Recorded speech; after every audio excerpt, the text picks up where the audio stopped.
চলে যায় আমরা একটু পরে যেতে পারবো।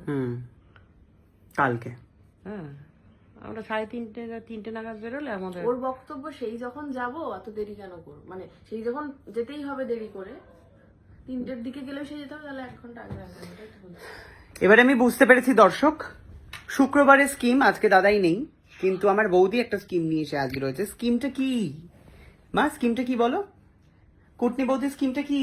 এটা আসলে কোনো স্কিম না, এটা হচ্ছে কুটনি বৌদির স্কিম। দাদাই হচ্ছে শিখিয়ে এবং পড়িয়ে পাঠিয়েছে। সেটা হচ্ছে কালকে ওর নাটক রয়েছে, আপনারা সবাই জানেন। আপনারা নিশ্চয়ই আসছেন, কি আসছেন তো? কোথায় হচ্ছে? গিরিশ পার্কে, গিরিশ মঞ্চে। ও সরি, গিরিশ মঞ্চ। গিরিশ মঞ্চ হচ্ছে 6:30, সরি 6টার সময়। আমি কিছুই জানি না, শিখিয়ে দেয়নি আমাকে, এর থেকে প্রমাণিত। হ্যাঁ, তো সন্ধ্যে 6টার সময় দেখা হচ্ছে। আপনারা যদি আসেন তো টাকা দিয়ে কিন্তু টিকিট কাটতে হবে, গিয়ে ফ্রিতে দেবে না। 100 টাকা মাত্র, 100 টাকা মাত্র, ফ্রি। বক্তব্য হচ্ছে যে আমাদের যে স্বনামধন্যা যে ওখানে অভিনেত্রী সাজছে, নটি বিনোদিনী যে সাজছে আর কি, তাকে হচ্ছে পৌঁছে দিতে হবে গাড়ি করে। এটাই হচ্ছে তার দাবি ছিল। তুই সেই দাবি নিয়েই এসেছিস, তোর স্কিম শুক্রবারের এটা। আমি বলছি আসল সত্য ঘটনা। মিথ্যে কথা বলবি তুই, এখন জল মেশাবি।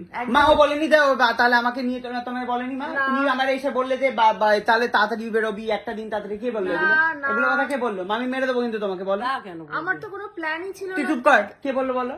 কেউই বলেনি। কি বলেছে? গাড়ি নিয়ে তোমাকে তাড়াতাড়ি যদি তুমি যেতে চাও বলে, হ্যাঁ, আমার সাথে তাহলে তুমি আগে যেতে ভাবে পারো। মা কি ব্রেনওয়াশ করেছে। এই জন্যই আমি হচ্ছে কুটনি বৌদি বলি। আপনারা জাস্ট বুঝে দেখুন।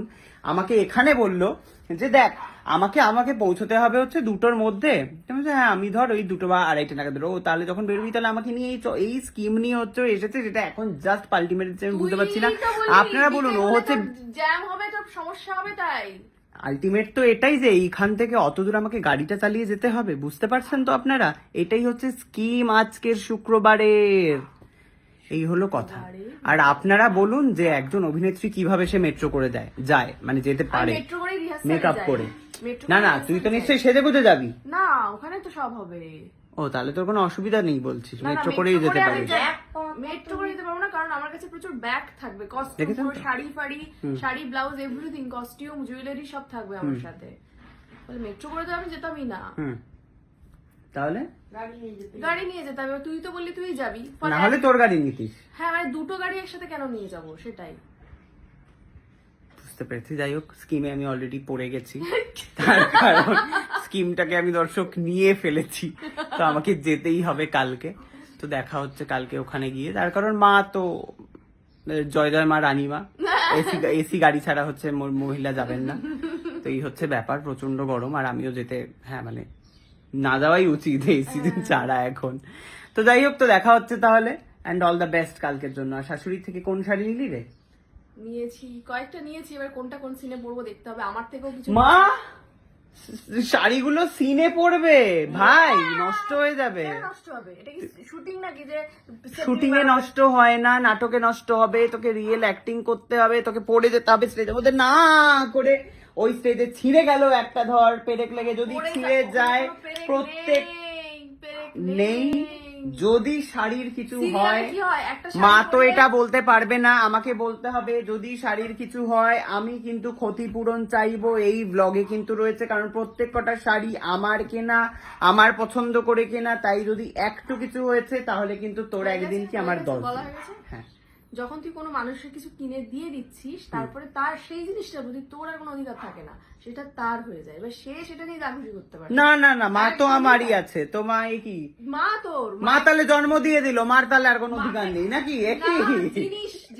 জিনিসের পার্টিকুলার জিনিসের কথা বলছি। যখন কোনো জিনিস দিলি তখন সেটা তোর থাকে না। বুঝতে পারছেন? প্রতিটা পদে পদে কূটনীতি আমি প্রমাণ দিচ্ছি আপনাদের।